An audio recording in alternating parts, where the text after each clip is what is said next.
wabarakatuh. Waalaikumsalam warahmatullahi wabarakatuh. Jadi pada kesempatan ini kita akan melakukan pembelajaran tentang pencegahan dan pengobatan penyakit pada ruminansia, yaitu sapi. Untuk memulai pembelajaran ini, alangkah baiknya kita berdoa di dalam hati agar pembelajaran ini bisa berjalan sebagaimana mestinya. Berdoa, mulai.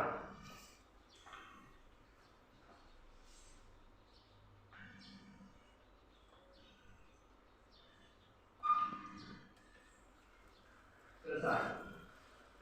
Jadi kepada siswa dan siswi sekalian, pencegahan dan pengobatan penyakit ruminansia pada sapi yang seperti sudah disampaikan oleh guru sebelumnya, yaitu Bu Afni atau Bu Ijati atau Bu Rafila, bahwasanya salah satu yang harus dilakukan, karena sebelum sapi itu sakit, alangkah baiknya kita melakukan pencegahan dulu. Seperti kata pepatah menyampaikan, lebih baik mengobati daripada ada yang salah. Lebih baik pencegahan daripada mengobati. Kalau sudah mengobati, berarti sudah bisa untuk kita lakukan penyembuhan. Tapi kalau pencegahan, dia akan cepat kita tangani.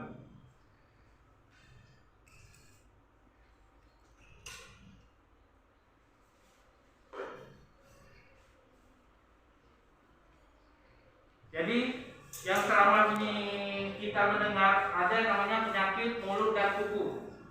Pernah mendengar beritanya itu? Nah. Jadi penyakit mulut dan kuku saat ini sedang mewabah di Indonesia. Salah satunya Aceh. Jadi Aceh termasuk penyakit mulut dan kuku yang sangat memprihatinkan. Dengan cara melakukan pemotongan pada hewan. Pada hewan kerbau, sapi, kambing atau domba. Hewan-hewan tersebut adalah hewan yang terjangkit penyakit PMK atau mulut dan kuku.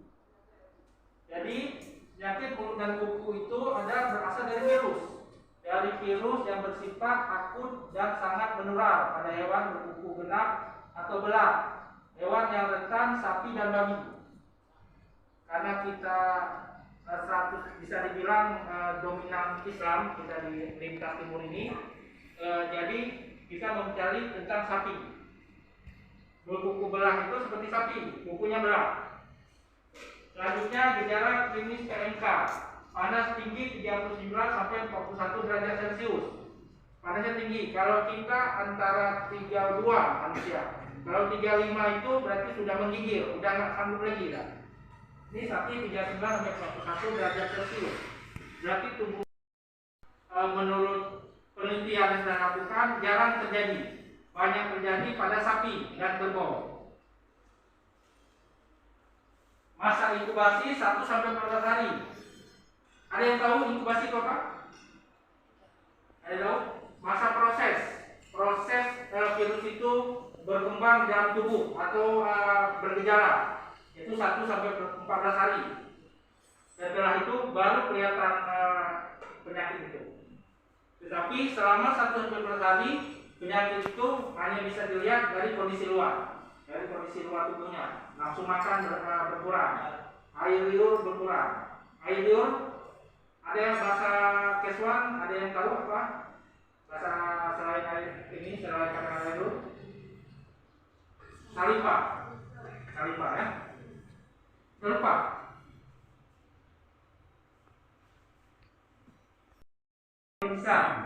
Virusnya itu Capripovirus dan Familipovirus Dae yang menyerang kekebalan ternak. Kalau di manusia ya kita kenal kemarin corona. Nah, corona itu juga menyerang kekebalan. Pengendaliannya isolasi. Tahu isolasi? Tahu? Sanitasi itu pembersihan kandang, penyemprotan kandang, pemagaran kalau misalnya memang kandangnya itu terbuka, itu bisa termasuk dalam biosecurity. Kalau sanitasi, penyemprotan lebih dominannya atau pembersihan kandang. Selanjutnya pemberian antibiotik dan vitamin dimaksudkan untuk meningkatkan kekebalan dan menjaga kesehatan ternak agar tidak mudah terkena PMK. Vaksinasi. Jadi pelajaran kita hari ini yaitu pencegahan dengan pemberian antibiotik. Antibiotik yang kita berikan yaitu jamu. Jamu yang kalau bisa kita masukkan ke dalam ini cara apa namanya? Oral. Ya, cara memasukkan ke dalam itu. Jadi tujuannya untuk meningkatkan kekebalan. Tetapi kalau sapi sudah sakit kita berikan itu tidak ada guna. Karena dia kekebalannya sudah ditembus oleh virus. Aceh tertinggi ketiga kasus PMK hewan ternak. Yang pertama Jawa Timur, yang kedua NTB, ketiga Aceh. Kalian kalau misalnya ada rumahnya di Grogol, pada saat megang itu pasar hewan di Grogol ditutup. Ada yang pernah tahu? Pada saat itu libur. Itu ditutup pasar hewannya di depan SMK Grogol. Tetapi karena kita yang masyarakat kecil tidak tahu, makan harus berjalan, kebutuhan harus berjalan, ekonomi harus berjalan, sehingga dijual di luar, tidak di tempat resmi yang sudah disediakan pemerintah. Sebenarnya tidak boleh, tapi ya bagaimana, karena itu semua hubungan dengan ekonomi kebutuhan masyarakat. Tetapi pemerintah sudah mencegah dengan membentuk pasar hewan supaya penyebaran penyakit PMK itu tidak terjadi. Selanjutnya, gonorogi, wabah dan difteri, penyakit mulut dan kuku pada sapi. Bisa lihat? Bisa baca? Bisa baca? Yang pertama, penanganan wabah PMK. Pemprov dan Kementan bentuk unit cepat PMK, penentukan sementara pasar hewan dan pasar hewan. Nah, itu yang seperti dilakukan di Biren, di pasar hewan Grogol. Itu salah satu pencegahan dari pemerintah. Selanjutnya pemberian antibiotik. Ini akan kita lakukan. Yang praktik akan kita lakukan yaitu pembuatan jamu dan akan kita lakukan pemberian kepada sapi. Penyemprotan dan disinfektan dan insektisida, isolasi ternak, penyakit PMK, pemusnahan bangkai dan semua produk hewan terserang PMK. Ciri-ciri PMK pada sapi seperti yang sudah sebelumnya yang sudah dijelaskan. Jadi ini kenali penyakit mulut dan kuku, air liur berlebihan, seperti anjing kan dia air liurnya selalu keluar ya. Nah seperti itu juga, jadi selalu keluar air liurnya. Selanjutnya hilang nafsu makan. Kalau udah hilang nafsu makan, protein dan karbohidrat itu tidak bisa diserap oleh tubuh karena tidak ada. Sehingga apa? Pada saat berdiri hewan tersebut tidak mampu, hanya terbaring. Kalau sudah terbaring, tersentuh dengan kotoran, tersentuh dengan tanah atau semen, timbul lagi penyakit lain, misalnya luka, timbul lagi bakteri atau luka, timbul lagi yang lain, dan akhirnya akan kalau misalnya manusia apa namanya itu, kalau banyak penyakit, ada yang tahu? Kalau misalnya kakek-kakek nenek kita ada penyakit ini, ada penyakit itu, apa namanya? Komplikasi. Itu juga, tapi kalau hewan tidak disebut komplikasi. Tetapi itu, kalau sudah semuanya itu sudah susah. Itulah yang dimaksud dengan pencegahan. Selanjutnya, hewan tidak mampu berjalan, pincang. Itu salah satu sebabnya karena kebutuhan nutrisi, karbohidrat dan protein tidak tercukupi, sehingga tidak mampu. Jangan jauh-jauh. Contohnya pada saat kita nih tengah-tengah malam main bola, apakah mampu bangun pagi? Mampu. Jangan saya sampai sakit semalam subuh, dipukul nggak bangun. Kenapa? Karena kebutuhannya sudah tidak mampu. Kebutuhan nutrisinya sudah diambil untuk tengah malam. Proteinnya sudah terambil, sudah keluar ya pada saat main bola. Begitu juga, ya tidak mampu lagi untuk berdiri secara maksimal.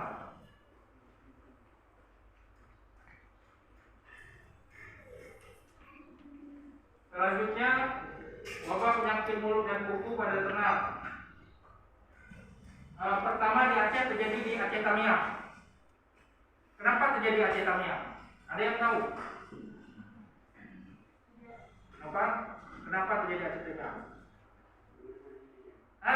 Karena dia berbatasan dengan Sumatera Utara, pintu masuk. Pada saat ada waktu dulu tahun 2001 yang ditutup menuju Aceh di mana? Tamiang. Mobil suruh putar balik. Kenapa? Karena di situ pintu yang masuk Aceh lintas timur. Kalau sudah masuk ke Tamiang, berarti sudah lolos. Sudah bisa Aceh Timur, sudah bisa ke Kidi, sudah bisa Biren. Nah, itu pintu masuk lintas timur. Lintas tengah di Kutacane atau lintas barat di Sumur Salam, yang berbatasan dengan Aceh Utara, Sumatera Utara. 1.200 ekor sapi. Satu ekor sapi rata-rata harganya 15 juta. Kalau kita punya 5 ekor sapi, mati semua gara-gara itu. Berapa kerugian? Itu salah satu dampak dari penyakit ini. Selanjutnya di sapi perah. Air susunya tidak berfungsi, tidak keluar karena ada penyakit ini.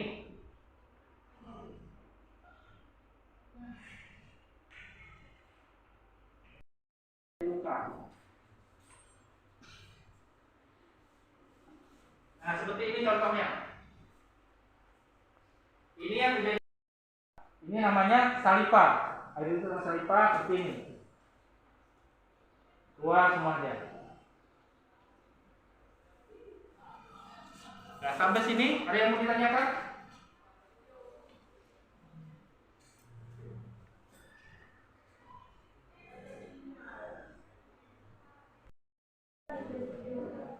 Gimana? Jadi wabah PMK ini kan penyakit dia tidak bisa langsung ada gitu. Seperti kalau misalnya kena parah luka langsung lihat luka. Tapi penyakit ini penyakit yang tiba-tiba gitu. Bahasa keswanya itu akut atau kok pandemi ya, pandemi. Dia penyakit yang tiba-tiba itu pandemi. Kecuali penyakit misalnya kita lagi pada sapi, sapinya luka, langsung berdarah, bernanah, itu kita tahu.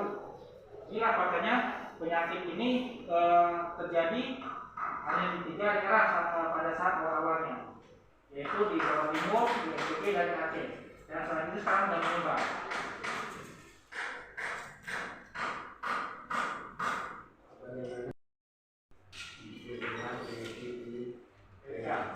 Jadi yang pertama sanitasi kandang, biosecurity.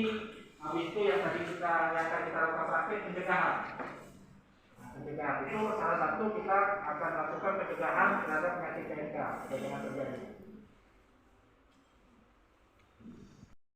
Penyebab dari ciri PMK sangat menular dan menyerang hewan berkuku genap, sapi, domba, kerbau, dan babi. Kematian beternak yang sakit parah, produksi susu turun drastis, langsung makan menghilang, berisi cairan atau luka di lidah, gusi, hidung, dan kuku. Air liur berlebihan, tidak mampu berjalan atau pincang. Kalau sudah tidak mampu berjalan, dia kan tidak bisa lagi untuk bergerak, memproduksi makan atau minum. Jadi seperti yang tadi disampaikan, hilangnya kandungan nutrisi protein dan karbohidrat.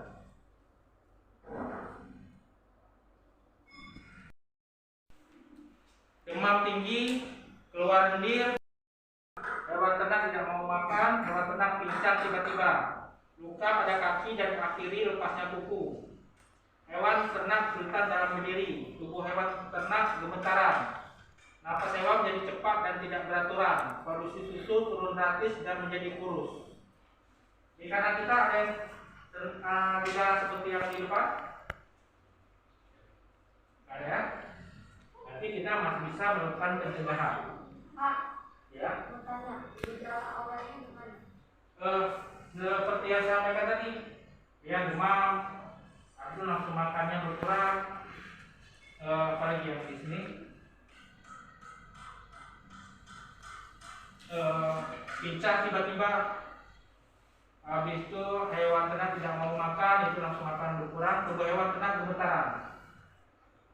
Gemetar seperti kedinginan. Itu salah satu gejala klinis pada saat wabah PMK. Selanjutnya, pencegahan penularan dan penyebaran virus PMK. Peternak jangan panik, PMK bisa diatasi. Apakah daging yang terkena PMK ini bisa dikonsumsi? Ada yang tahu? Bisa? Bisa, tetapi penanganannya harus benar-benar penanganan. Dan daging yang terkena langsung jangan dikonsumsi. Contohnya apa? Mulut.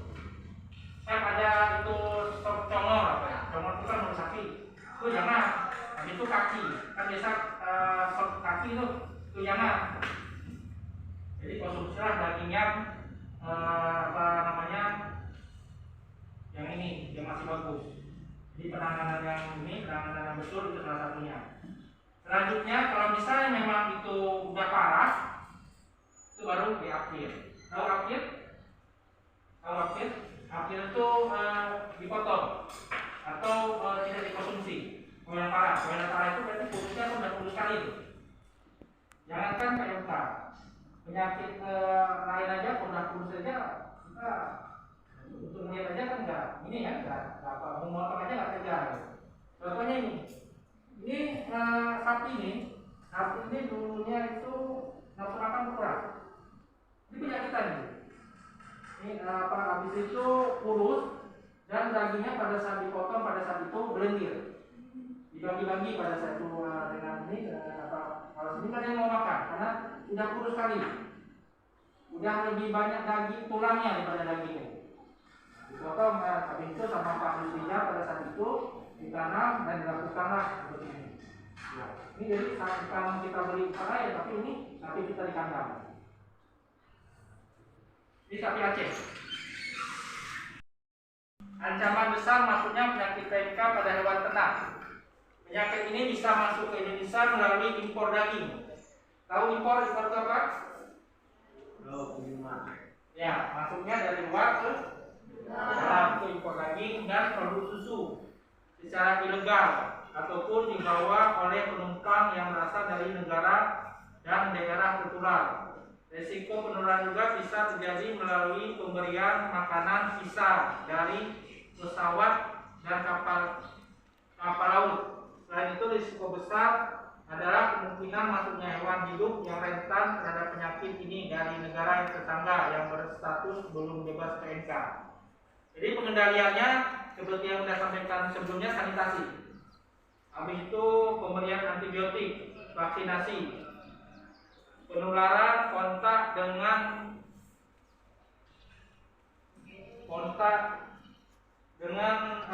luka kulit. Selanjutnya melalui peralasan dan terkontaminasi virus.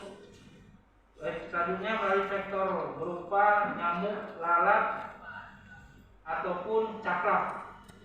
Tahu caplak? Kutu yang ada di badan sapi. Itu caplak.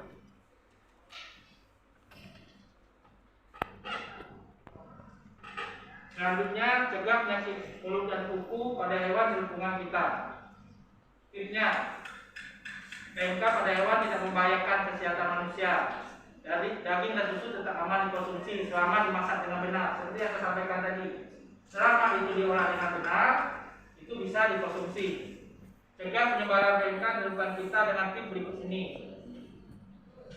Tips penanganan daging segar dan jeroan di pasar tradisional. Daging tidak dicuci sebelum diolah. Kenapa itu daging tidak boleh dicuci sebelum diolah? Ada yang tahu? Pada saat dicuci kan dengan air. Air itu salah satu media penyebaran bakteri. Rebus dahulu selama 30 menit dengan air mendidih. Apa tujuannya? Supaya mati dengan air mendidih. Air mendidih itu kan lebih kurang di atas 100 derajat Celcius. Dia bergelembung-gelembung, itu artinya sudah mendidih. Dinginkan lalu bekukan. Jika daging tidak langsung dimasak atau akan disimpan di freezer. Makan daging bersama kemasan disimpan terlebih dahulu pada suhu dingin minimal 24 jam. Pastikan memilih jeroan yang sudah direbus. Tahu jeroan? Ada yang tahu jeroan? Yang biasa sosis itu juga ada khusus babi. Tapi karena babi itu haram, jadi dialihkan ke khusus sapi. Biasa itu. Proses isolasi dilakukan pada saat hewan itu sudah terjangkit atau sudah ada tanda-tanda. Jadi tanda-tanda yang itu sebenarnya sementara itu sudah ada itu lakukan dengan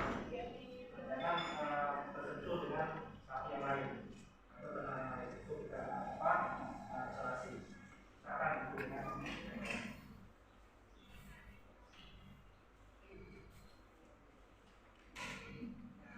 dokter hewan yang tahu apa nama vaksin itu.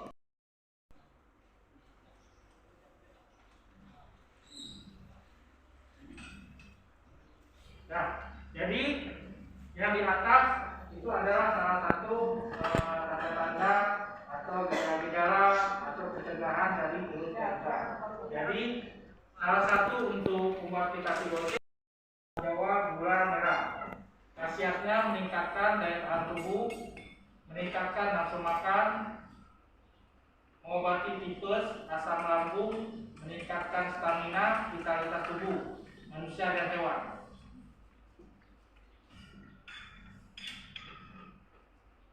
Nah, ini ada pencegahan pada sapi yang sehat seperti yang disampaikan oleh Nopal, yang ditanya oleh Nopal tadi. Hewan yang tidak terinfeksi harus ditempatkan dalam kandang yang kering dan dibiarkan bebas jalan.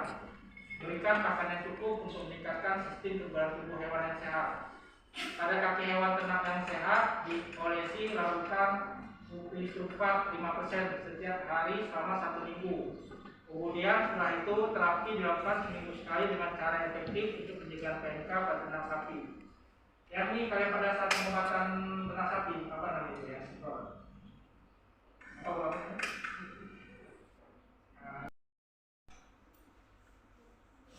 Nah, ini bahan-bahannya untuk kita buat jamu. Atau kalau misalnya bahasa di peternakan kita namakan dengan antibiotik. Jahe, asam jawa, gula merah, kencur.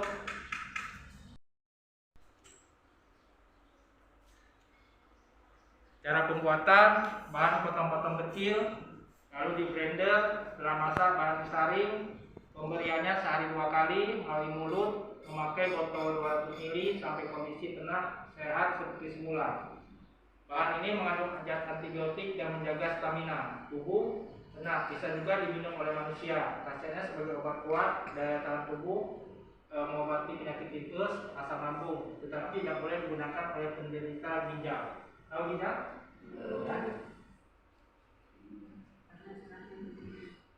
Kenapa tidak boleh? Oleh penyakit ginjal. Ginjal itu dia di pinggang. Fungsi ginjal salah satunya menyaring racun-racun. Jadi pada saat serat tinggi itu dia tidak bisa disaring. Jadi tertumpuklah di ginjal. Itu salah satu kalau misalnya ada penyakit yang namanya batu ginjal. Itu bukan batu seperti yang di luar, tapi kumpulan dari yang karena dia bulat sama kayak batu luar, bulat batu. Ya. Ada yang mau tanya sampai sini?